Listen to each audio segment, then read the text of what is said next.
পয়লা জানুয়ারি ছিল রাধা গোবিন্দের উৎসব, আর সেটা ছিল গাইঘাটাতে শ্বশুরবাড়ির পাড়ায়। সকাল সকাল নীল শাড়ি পরে চলে গিয়েছিলাম ওখানে সমস্ত কাজবাজ সেরে। নীল শাড়ি পরে যাওয়ার কারণ বলে গিয়েছিল জল ভরতে যাওয়ার সময় সবাইকে নীল শাড়ি পরে যেতে। বিয়ের পর নিজের ব্যক্তিগত জীবন থেকে সমস্তটাই অনেকটাই বদলে গেছে।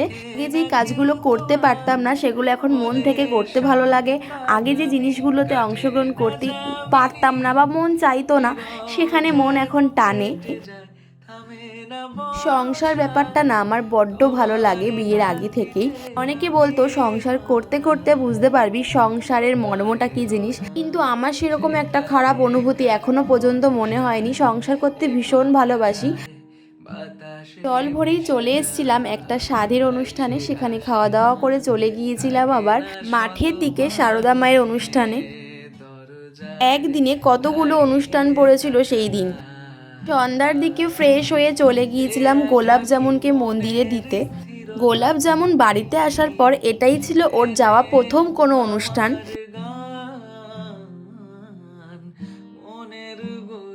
তখন হচ্ছিল সন্ধ্যা আরতি, আর মা একটু বাজারে গিয়েছিল, সেই মুহূর্তেই সন্ধ্যা আরতি শুরু হয়ে গেছিল। মা একদম শেষ পথে এসে এখানে একটু নাচ করে নিচ্ছিল। মনের মতো একটা শাশুড়ি পেয়েছি বলতে হবে। শেষের দিন সবাই নগরে এসেছিল, আর আমরা তখন স্নান করে নিয়েছিলাম বলে নামিনি, আমাদের গালে একটু জাস্ট আবির মাখিয়ে দিয়েছিল।